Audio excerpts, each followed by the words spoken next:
ఈరోజు రైతులకు ఏ పంటకు కూడా గిట్టుబాటు ధర రాని పరిస్థితి. చంద్రబాబు నాయుడు గారి పుణ్యాన ఉచిత పంటల బీమా గాలికి వదిలేసిన పరిస్థితి. చంద్రబాబు నాయుడు గారి పుణ్యాన రైతులకు అందుతా ఉన్న రైతు భరోసా అన్న పథకం చంద్రబాబు నాయుడు గారి దగ్గరుండి కూనీ చేసిన పరిస్థితి. రైతు వ్యవసాయం చేసుకోవడం చంద్రబాబు నాయుడు గారి పాలనలో రైతులు ఆత్మహత్య శరణ్యమన్న పరిస్థితిలోకి ఈరోజు వ్యవసాయం దిగజారింది. రాష్ట్రంలో ఈరోజు లా అండ్ ఆర్డర్ పూర్తిగా దిగజారిపోయిన పరిస్థితి. రెడ్ బుక్ రాజ్యాంగం ఈరోజు రాజ్యాంగం వెళ్తా ఉన్న పరిస్థితి.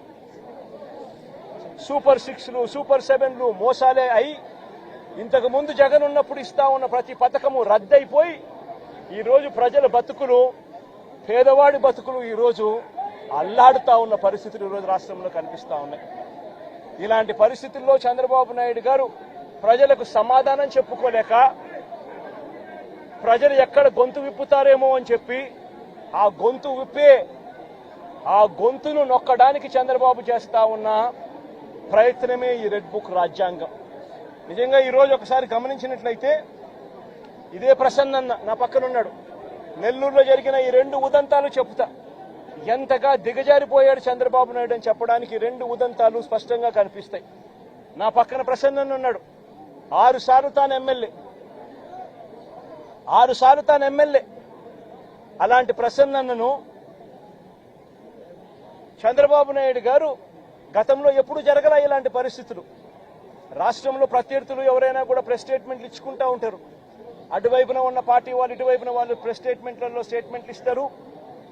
ఇటువైపున వాళ్ళు అటువైపున వాళ్ళని కూడా ప్రెస్ స్టేట్మెంట్లలో ఇస్తారు స్టేట్మెంట్లు.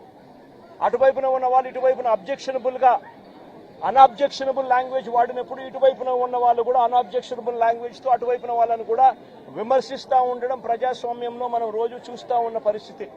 కానీ ఎప్పుడూ కూడా ఇలా మనుషులను చంపేయడానికి ఏకంగా 80 మందిని 100 మందిని ఇళ్లకు పంపించేసేసి వాళ్ళు తాగుండి రాడ్లతోనూ కర్రలతోనూ మారునాయుధాలతోనూ వచ్చి కార్లను కూడా తిప్పివేసి పడేసే పరిస్థితిలోకి వాళ్ళు వచ్చి ఇల్లు మొత్తం ధ్వంసం చేసి ఇంట్లో 83 ఏళ్ల ప్రసన్న అమ్మ, ఆవిడ మహిళ కాదా అని అడుగుతా ఉన్నా నేను. ఆవిడను బెదిరించి ఆ సమయంలో ప్రసన్న ఇంట్లో లేడు కాబట్టి సరిపోయింది. ఒకవేళ ప్రసన్న ఆ సమయంలో ఇంట్లో ఉండింటే ప్రసన్నను చంపేసే కార్యక్రమం కూడా జరిగి ఉండేది కాదా అని అడుగుతా ఉన్నా. ఇలాంటి దిగజారిపోయిన రాజకీయాలు గతంలో ఎప్పుడూ మేము చూడాల. నేను అడుగుతా ఉన్నా, ఇదే చంద్రబాబు నాయుడు గారిని అడుగుతా ఉన్నా, అయ్యా చంద్రబాబు నాయుడు గారు, మీ ఎమ్మెల్యేలు ఎంత హేయంగా మాట్లాడుతూ ఉన్నారు అని చెప్పడానికి నిదర్శనం నిన్న మొన్న జరిగిన నగిరి ఎమ్మెల్యే రోజమ్మ గురించి, ఎక్స్ ఎమ్మెల్యే అంటే Rojamma ex MLA, sitting MLA, Nagari Telugu Desam party MLA ఎలాంటి మాటలు మాట్లాడాడు.